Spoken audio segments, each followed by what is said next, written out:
Hey everybody, today I'm with our preferred lender.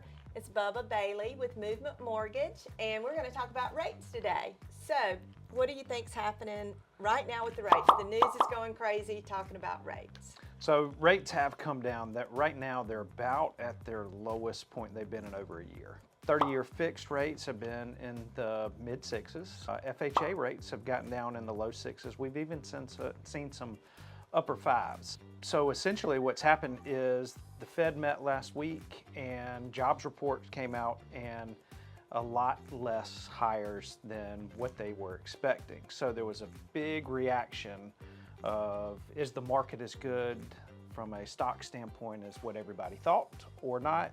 And unemployment's going up as well, which also leads to lower rates because less jobs.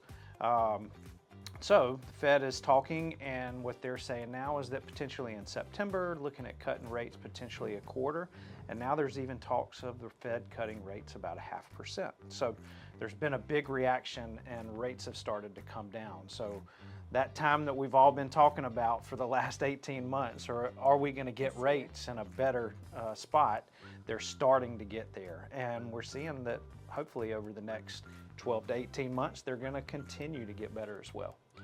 So, what would you tell someone who says, well, I'm just going to keep waiting until that rate gets a lot better?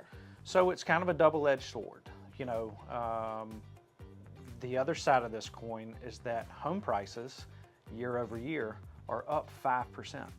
So if you're looking at a $500,000 house right now and you're to wait 6 to 9 months, they're probably going to be up another 5%. So instead of a $500,000 house, you're going to be looking at a $525,000 house.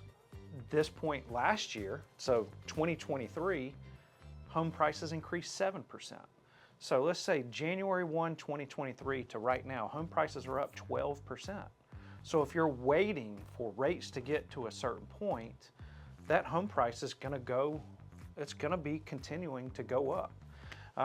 So that's why I say it's a double-edged sword, but you can always refinance. So, you know, there's a cliche term of buy the house, not the rate, because you can always refinance.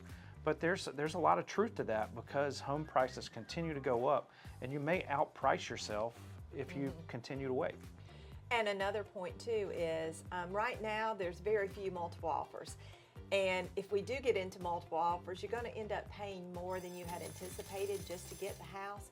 Right now, we're actually getting, you know, some good deals out there. Maybe we can get you a little less than what the asking price is. We're good at negotiations, and so we'll do our best to do that. So all around, it's a better money saver to go ahead and buy now with the rates that they are now, because we don't want to get into that multiple offer situation.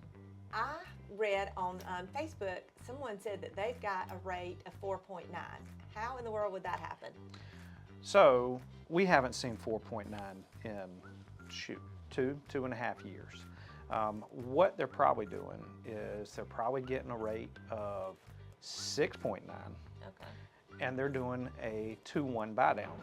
So either the seller or the buyer is paying for a short term to get that rate down for a period of time. So year one, that rate's 2% less. Year two is 1% less than that 6.9. And then year three, it goes to 6.9. So there are some that are big fans of buy down. There are some that aren't. My issue with them is the borrower really needs to be educated on the process because that rate's going to change the first 3 years. But some think it's a good idea because over that 3-year period, they could refinance. So we could see rates down to that 5.5 range over the next 12 to 18 months, where the first year they're at 4.9 and then they refinance year two and they get the 5.5%. But are they getting the full value of that buy down if they refinance? Because you're essentially paying for that buy down because the money you're saving, you just paid for it up front. Yep. So, you know, in my opinion, I'm not so sure that is the best thing to do, but for some, I think it does work.